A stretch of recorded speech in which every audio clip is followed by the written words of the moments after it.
আমাদের বয়স 60-70 বৎসরের বেশি দেন নাই, বোঝা গেল প্রিয় পাত্রকে বেশি খাটানো যায় না, বেশি খাটানো সমীচীন না। এই জন্য বয়স কম দিছেন যেন খাটতে কম হয়।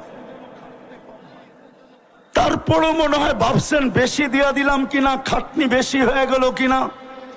এই জন্য প্রথম 15 বছর ডিসকাউন্ট করছেন যে যতক্ষণ পর্যন্ত বালেগ না হবে, প্রাপ্তবয়স্ক না হবে, কলমের বিরুদ্ধে চলবে না, নিষ্পাপের খাতায় লেখা রাখো।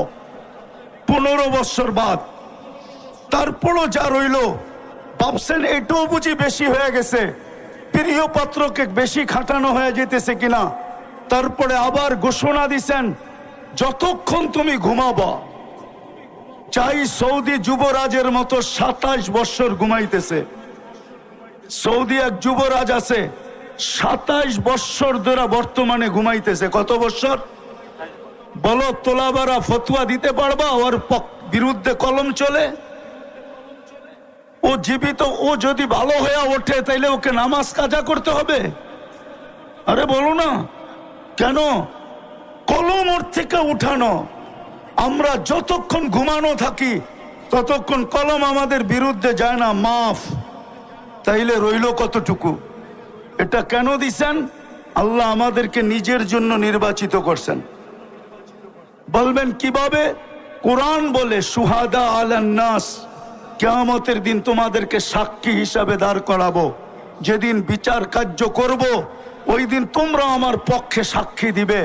বিদায় আল্লাহ আমাদেরকে নিজের জন্য নির্বাচিত করছেন।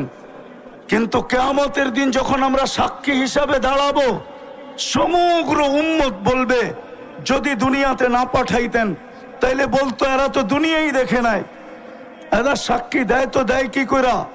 এই জন্য আল্লাহ আমাদেরকে সামান্য সময়ের জন্য দুনিয়া একটু পাড়ায়া যাওয়ার জন্য পাঠাইছেন। পাড়ায়া, কালকে যদি কেউ প্রশ্ন উঠায় যারা দুনিয়া দেখছে কিনা, তো আল্লাহ যেন আমাদের পা উঠায়া দেখায় দিতে পারে, এই যে দেখ পায়ে মাটি লাগানো আছে, এরা দুনিয়া পাড়ায় আসছে। যাদেরকে আল্লাহ নিজের জন্য নির্বাচিত করলেন। আমি শেষ জায়গায় চলে আসছি, আর লম্বা করতে চাইতেছি না। ওই জাতির আজকে অবস্থা দেখলে, তাহাফুজে খতমে নবুয়তের তো প্রয়োজনই হয়েছে এই জন্য, আমাদের জন্য। যদি আমরা নবীর আদর্শকে মানতাম, আর নবীর শান যদি জানতাম, আর নবীর প্রয়োজনীয়তা যদি আমরা জানতাম, আর যদি আমাদের ভিতরে প্রচার থাকতো, প্রসার থাকতো, একটা শুধু হইতেছে খতমে নবুয়ত।